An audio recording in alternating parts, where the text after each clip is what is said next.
Salam Rahayu. Benarkah suku Maya ada kaitannya dengan Candi Penataran? Mari kita simak fakta-faktanya berikut ini. Candi Pala adalah nama kuno Candi Penataran. Nama Pala sebagai nama desa digunakan karena disebutkan dalam prasasti batu yang cukup besar yang ditemukan di halaman candi. Prasasti Pala kini masih bisa dijumpai di halaman selatan Candi Induk yang terletak di Desa Penataran, Kecamatan Glegok, Kabupaten Blitar. Ini adalah kompleks bangunan pemujaan kuno terluas di seantero Jawa Timur. Raja termasyhur Majapahit, Hayam Wuruk, menurut catatan Negara Kertagama, pernah mengunjungi bangunan suci pemujaan leluhur dan Dewa Siwa ini. Ia ikut beribadah di Candi Pala yang didirikan Raja Srengga di masa akhir kerajaan Kadiri ini. Salah satu yang menyita perhatian penggemar kisah sejarah, cerita misteri, dan peminat legenda-legenda kuno adalah tentang relief di candi dan tafsir tentang pengaruh budaya suku Maya. Tema kali ini cukup kerap dijadikan pembahasan oleh para arkeolog, epigraf, ikonograf, peneliti sejarah kuno, dan akademisi yang intens menyibak misteri Jawa kuno. Apakah yang menjadi pangkal soal yang memicu kontroversi ini? Hal itu adalah sejumlah relief yang dipahatkan di relung-relung dinding Candi Pala yang menampilkan sosok prajurit bersenjata tombak yang tengah berlari sambil menenteng perisai. Di kepalanya tersematkan hiasan-hiasan panjang.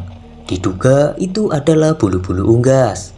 Penggambaran sosok prajurit itu sangatlah mirip dengan temuan patung dan relief di beberapa kuil suku kuno di Meksiko dan Honduras. Sosok-sosok berwajah menyeramkan di Candi Pala, termasuk beberapa arca penjaga atau Dwara Pala, juga memiliki kesamaan dengan sosok yang dipahatkan di sebuah kuil suku kuno di Meksiko. Di bangunan pertama bentuk persegi yang dinding-dindingnya dipenuhi relief tentang cerita Krisnayana dalam epos Arjuna Wiwaha. Juga terpahatkan sosok-sosok yang mengenakan penutup kepala mirip turban orang Turki atau Timur Tengah. Fakta visual ini sekali lagi memicu penafsiran. Budaya dan gaya busana Turki dan juga Timur Tengah mempengaruhi kebudayaan kuno masyarakat Jawa. Wujud penggambarannya ada di Candi Pala ini. Secara visual, penggambaran cerita dalam relief di dinding Candi Pala memang agak berbeda dengan langgam relief Candi Hindu-Buddha di Jawa Tengah atau DIY. Di Candi Pala ini tipe pahatan dua dimensi, seperti perwujudan wayang kulit. Sosok-sosok yang direliefkan juga mengesankan figur-figur yang berwajah agak aneh. Tidak seperti di candi-candi Hindu-Buddha di Borobudur, Prambanan, Mendut, dan lain sebagainya yang lembut dan juga rupawan. Pengajar sejarah Universitas Negeri Malang yaitu Dwi Cahyono yang juga seorang arkeolog meminta masyarakat untuk tidak tergesa-gesa dalam menyimpulkan hubungan kebudayaan suku kuno di Amerika Selatan dengan Candi Pala. Kita tidak boleh tergesa-gesa menyimpulkan persamaan visual itu, karena satu mempengaruhi yang lain, kata Dwi Cahyono. Persamaan bisa karena paralelisme, kebetulan yang tidak ada hubungannya sama sekali. Lanjutnya, salah seorang tenaga ahli cagar budaya Malang ini lebih jauh menjelaskan soal difusi dan paralelisme kebudayaan. Difusi itu memang saling mempengaruhi dari satu tempat ke tempat yang lainnya. Bisa difusi kebudayaan dari Nusantara ke Latin atau sebaliknya. Sedangkan paralelisme kebudayaan bisa terjadi karena kesamaan ketersediaan bahan. Jenis-jenis unggas tertentu di Amerika Latin ada, di Nusantara juga ada. Misalnya ayam dan juga burung. Bagi Dwi Cahyono, relief orang-orang bertombak di Candi Pala yang mengenakan bulu-bulu di kepala adalah semata penggambaran keprajuritan masa itu. Artinya gambaran prajurit semasa ketika bangunan pemujaan Siwa itu dibangun sejak akhir masa kerajaan Kadiri, Singosari hingga akhir masa Majapahit. Bagi saya itu memberi petunjuk kepada kita bagaimana busana keprajuritan masa itu, kata Dwi Cahyono. Pertanyaannya, penggunaan bulu-bulu sebagai hiasan di kepala itu apakah identik dengan busana perang atau tradisi keprajuritan di tempat lain, yaitu Indian, Maya, Inka, Aztek, dan lain-lain.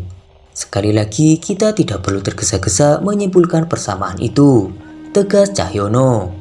Secara kebudayaan Nusantara, penggunaan bulu unggas sebagai hiasan busana keprajuritan juga dikenal di beberapa daerah di Indonesia. Bahkan hingga saat ini sering divisualkan dalam acara-acara adat budaya. Misalnya busana perang ala suku Minahasa, suku Dayak, suku Nias, dan Papua.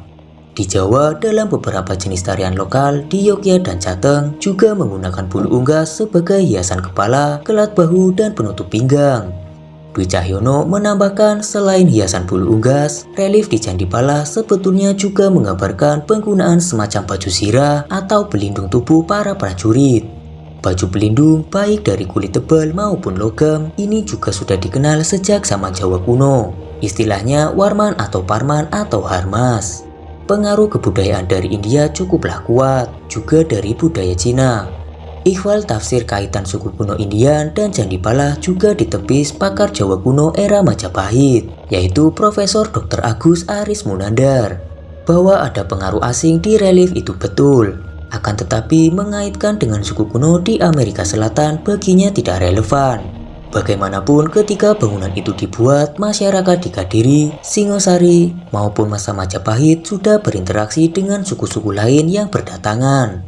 Sehingga bisa saja memberi inspirasi kepada para pemahat Candi Pala. Sejauh ini menurut Agus Aris Munandar belum pernah ada teks yang menyebutkan masyarakat Jawa kuno berhubungan dengan suku Maya dan suku kuno lain di Amerika Selatan. Begitupun sebaliknya. Soal kesamaan bisa saja tanpa harus ada relasi budaya. Produk senjata panah misalnya, bentuk mata panah dimanapun nyaris sama. Semua bangsa sama bentuknya seperti itu, kata Agus Aris Munandar. Itulah beberapa fakta-fakta yang menyebutkan suku Maya ada kaitannya dengan Candi Penataran. Bagaimana menurut Kamret Demi Masa? Jika Kamret Demi Masa memiliki pendapatnya tersendiri, tulis saja di kolom komentar. Sampai jumpa di kisah-kisah selanjutnya.